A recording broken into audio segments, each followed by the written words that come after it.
With me now is Simona Mangiante Papadopoulos, the wife of former Trump campaign aide George Papadopoulos. He ignited the FBI's Russia probe after telling an Australian diplomat the Russians had dirt on Hillary Clinton. Papadopoulos pleaded guilty to lying to the FBI last year. Now the Department of Justice is asking for a sentence of up to 6 months. In a moment, I'm going to get reaction from Watergate Special Prosecutor Nick Ackerman.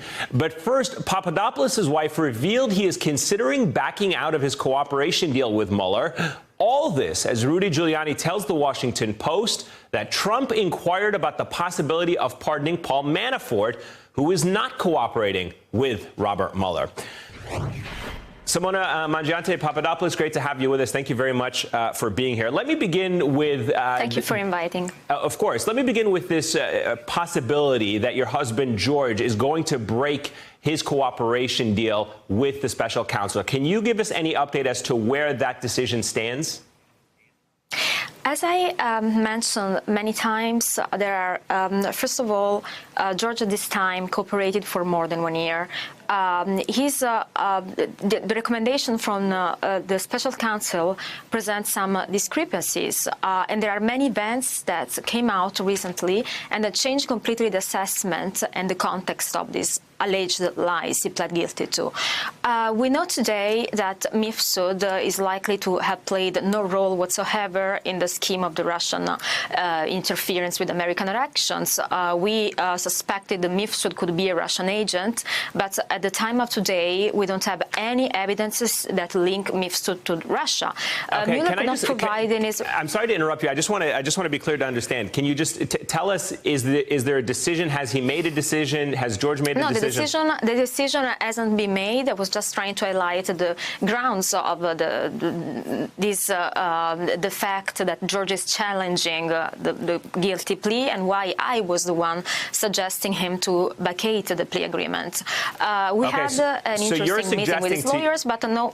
Sorry, so no you're decision suggesting... has been made yet. Okay, no decision has been made, but you're recommending or suggesting to George that he should vacate that plea, the guilty plea. Yes, and the main reason why I did it is because, first of all, today we have access to new evidences that made this made the same state of offense quite incoherent, which is the reason for George to lie to the FBI when we know that Mifsud played no role in the Russia scheme. Simona, are you denying that George lied to the FBI, or are you aware that he lied to the FBI? I'm just trying to give my legal assessment. I'm definitely sure that George wanted to take responsibility for his less candid assessment during this interview with Mueller. I say less candid because I think we are talking about an inaccuracy in the timing of his meeting with Mueller. I'm just challenging legally. I'm just saying that it's probably considered under American law a lie, but if I would never accept the plea agreement myself under this condition, and given the evidences. George admitted to lying. He wanted to take... Yes, because it's personal. First of all, pleading guilty is very, it's a personal choice. My legal assessment of this lie, as I said today, mostly in the light of the context as it came out, mostly when we look at the central figure of this, a central figure that I know personally, and is the reason why I've been interviewed by the FBI and by the Congress, is Mifsud. He appears to play no role in the Gashagate, so which is the motive, the status of mind for George to lie. I want to try to cover some of this ground because there's a lot to get your take on. One, has anyone from the Trump legal team contacted you? Absolutely not. Absolutely not. And as I said, I'm not trying to explain why George pled guilty to lie. I'm just trying to explain why, to me, should drop off his plea agreement, which are the legal and the logical weaknesses behind that. As I said, we should look at the facts today. After 1 year investigation, we don't know who Mifsud is, and we just know that he's a Clinton supporter because he self-stated this in an article in the journal La Repubblica. We know he's a teacher at Link campus who train Western intelligence officer, and we know he has ties to MI6. It was very disappointing to see that the recommendation didn't show any assessment about the Mifsud role. Okay, so Simona, let me ask you this. Investigation. Let me ask you this, just because we're talking a little bit about pardons today. Do you still want President Trump to possibly pardon George? I think it's the only, it's the one that deserves the pardon above any other in Trump campaign advisor. First of all, he's not involved with any financial crimes.